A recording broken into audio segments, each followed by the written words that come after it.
నమస్తే, welcome to our channel. నేను అంకిత. America ఎలక్షన్స్లో ట్రంప్ అలాగే కమల్ హరీష్ మధ్యన హోరాహోరీగా డిబేట్ అయితే జరుగుతుంది. సో అసలు ఈ డిబేట్ అంతా చూస్తుంటే జగన్మోహన్ రెడ్డి గురించే ప్రస్తావన వస్తున్నట్లు తెలుస్తుంది. అసలు అమెరికా ఎలక్షన్స్లో జగన్మోహన్ రెడ్డి గురించి ఎందుకు ప్రస్తావన వస్తుంది అన్న విషయంపై మాట్లాడడానికి నాతో పాటు సీనియర్ జర్నలిస్ట్ సిఎస్ఆర్ ఉన్నారు. ఆయనతో మాట్లాడదాం. Hi sir. హలో సార్, ఇప్పుడు అమెరికా ఎలక్షన్స్ రాబోతున్నాయి. అక్కడ చూసుకున్నట్లయితే కమల్ హరీష్ అలాగే ట్రంప్ మధ్యన మంచి హోరాహోరీగా డిబేట్ జరుగుతున్నట్లు మనం వార్తల్లో అయితే చూస్తున్నాము. సో వీరిద్దరి మధ్యన ఘర్షణ ఎట్లా ఉందంటే జగన్మోహన్ రెడ్డి గురించి టాపిక్స్ ఎక్కువగా మాట్లాడుతున్నట్టు తెలుస్తుంది. అసలు జగన్మోహన్ రెడ్డికి అమెరికా ఎలక్షన్స్కి సంబంధం ఏంటి? ఇప్పుడు వాళ్ళిద్దరి మధ్య జరుగుతున్నటువంటి డిబేట్ని కనుక చూస్తే కనుక హోరాహోరీగా జరుగుతుంది. ప్రపంచం మొత్తం కూడా కమలా హ్యారిస్ ట్రంప్ మధ్య జరుగుతున్నటువంటి డిబేట్ వైపు అందరూ చూస్తున్నటువంటి సమయంలో తెలుగు ప్రజలు ఆ డిబేట్ని కనుక చూస్తే ఇది జగన్మోహన్ రెడ్డి గురించి వీళ్ళిద్దరు మాట్లాడుకుంటున్నారా అనేటువంటి భావన కలిగేలాగా సబ్జెక్టు ఉంది అక్కడ. ఎందుకంటే దానికి కారణం ఏంటంటే అక్కడ కమలా హ్యారిస్ అలాగే ట్రంప్ మధ్య జరిగినటువంటి డిబేట్లో కమలా హ్యారిస్ మీద వ్యక్తిగతమైనటువంటి ఆరోపణలు చేసినప్పుడు విధానపరమైనటువంటి ఆరోపణలు కమలా హ్యారిస్ చేసి పైచేయిగా నిలిచారు. ఎలా పైచేయిగా నిలిచారంటే కమలా హ్యారిస్ ట్రంప్ మీద ఉన్నటువంటి కేసుల గురించి, న్యాయపరమైనటువంటి చిక్కుల్లో, న్యాయపరమైనటువంటి వివాదాల్లో ఇరుక్కున్నటువంటి, న్యాయపరమైనటువంటి విచారణ ఎదుర్కొంటున్నటువంటి ట్రంప్ రాజకీయాలకు అనర్హుడు అని చెప్పి కమలా హ్యారిస్ ప్రస్తావించారు. ఓకే, దాంతో ఆయన డిఫెండ్లో పడిపోయాడు. ఇప్పుడు ఆయన మీద ఉన్నటువంటి కేసులు లైంగిక వేధింపుల కేసులు అనేక ఉన్నాయి. దాంతోపాటు వైట్ హౌస్ మీద దాడి చేయించినటువంటి కేసు ఇవన్నీ కూడా చాలా ఉన్నాయి. రాజద్రోహం కేసు కూడా ఉంది ఆయన మీద. సో ఇలాంటి అంటే అక్కడ రాజద్రోహం అనరు, వాళ్ళ పరిభాషలో వాళ్ళ లీగల్ టెర్మినాలజీ వేరే ఉంటుంది. సో ఆయన మీద ఈ వైట్ హౌస్ మీద దాడి చేయించినటువంటి కేసు కూడా ఉంది. ప్లస్ లైంగికంగా మహిళల్ని వేధించినటువంటి కేసులు అనేక ఉన్నాయి. ఆ కేసులు ఆల్రెడీ నడుస్తున్నాయి, కోర్టులో ఉన్నాయి.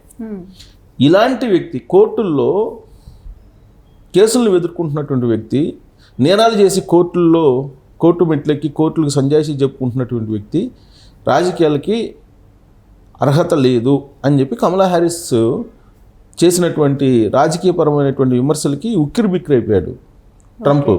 అంటే ఏ దేశంలో అయినా సరే నేరాలను ఎదుర్కొంటున్నటువంటి వాళ్ళు, నేర నేపథ్యంలో కోర్టుల్లో కేసులను ఎదుర్కొంటున్నటువంటి వాళ్ళు రాజకీయాలకు అనర్హులు అనేది కమలా హ్యారిస్ యొక్క ఒపీనియన్.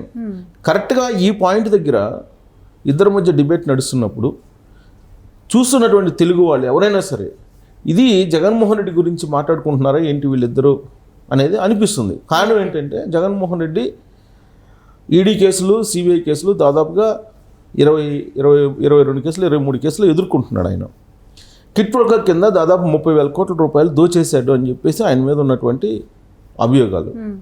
ఇప్పటికి 12 సంవత్సరాలు 13 సంవత్సరాల నుంచి కేసు నడుస్తుంది. బెయిల్ మీద జగన్మోహన్ రెడ్డి ఉన్నాడు. ఇంకా ట్రంప్ మేలు, ట్రంప్ అరెస్ట్ కాలే, జైల్లోకి పోలా. ట్రంప్ అరెస్ట్ అయ్యి జైల్లోకి పోలేదు, కేసులు ఎదుర్కొంటున్నాడు, కోర్టుల్లో ఆయన ఫేస్ చేస్తున్నాడు. కోర్టులో అనేకమైనటువంటి ఆరోపణలు ఎదుర్కొంటూ ఆయన కోర్టులు చివాట్లు పెట్టిన సందర్భాలు ఉన్నాయి ట్రంప్కి. కానీ జగన్మోహన్ రెడ్డి డైరెక్ట్గా జైలు జీవితం గడిపించాడు. 16 నెలల పాటు జైలు జీవితం గడిపి బయటకు వచ్చినటువంటి జగన్మోహన్ రెడ్డి గారిని ఆంధ్రప్రదేశ్ ప్రజలు ఆదరించి ఒకసారి నాకు ఛాన్స్ ఇవ్వండి ముఖ్యమంత్రి అంటే ఇచ్చారు. ఇచ్చి 5 సంవత్సరాల పరిపాలన చూశారు వాళ్ళు. చూసిన తర్వాత 2024లో 11 మంది ఎమ్మెల్యేలకు పరిమితం చేసి ఆయన బాబు నువ్వు మాకు అవసరం లేదు, నువ్వేంటో మాకు తెలిసిపోయింది అని చెప్పి ఒక తీర్పు ఇచ్చారు. ఇప్పుడు ఆయన మీద ఉన్నటువంటి కేసులు అనేకం ఉన్నాయి. ఇప్పుడు జగన్మోహన్ రెడ్డి గారి మీద ఉన్నటువంటి కేసులు భారతదేశంలో ఉన్నటువంటి ఏ ముఖ్యమంత్రులకు కానీ ఏ పొలిటీషియన్కి కానీ అన్ని కేసులు ఉండవు. ఆయన మీద అన్ని కేసులు ఉన్నాయి. మళ్ళీ కొత్త కేసులు ఇప్పుడు మైనింగ్కి సంబంధించి కానీ లిక్కర్కి సంబంధించి కానీ ఇవన్నీ కూడా ఉన్నాయి. ప్లస్ బెయిల్ మీద ఉన్నాడు. ప్లస్ బాబాయ్ మర్డర్ కేసుకు సంబంధించి ఆరోపణలు ఎదుర్కొంటున్నాడు.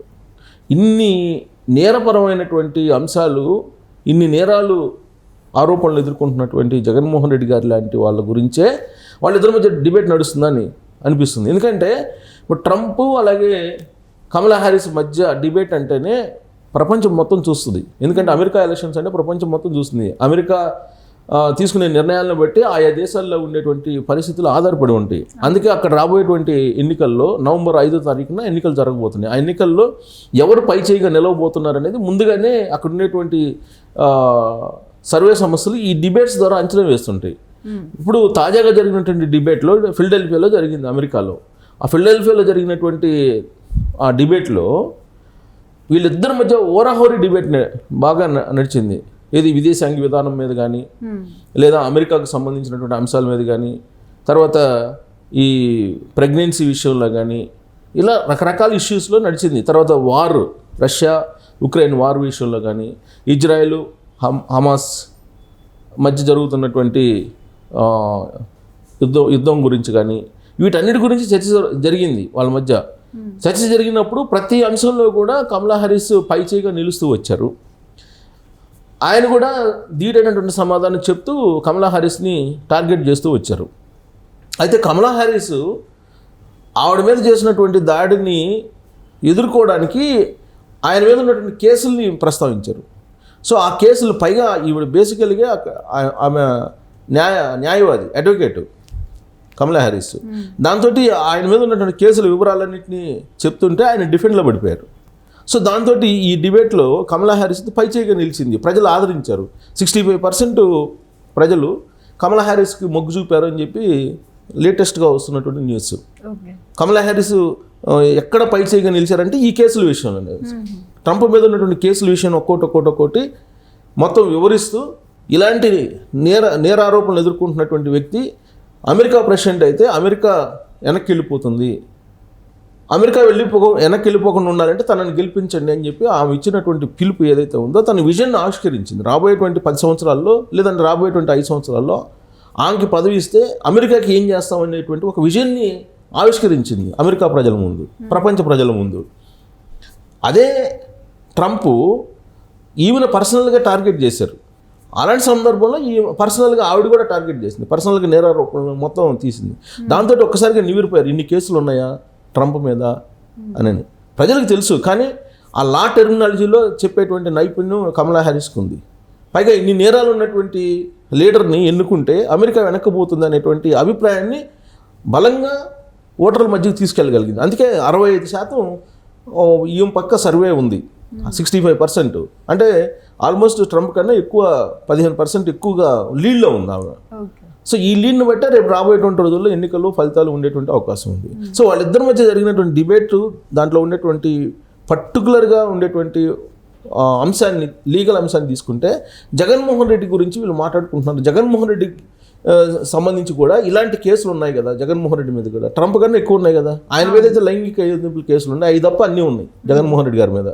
బహుశా అలాంటి కేసులు కూడా ఉండి ఉంటాయి, అవి పెట్టడానికి ఎవరు ధైర్యం చేసి ఉండకపోవచ్చు.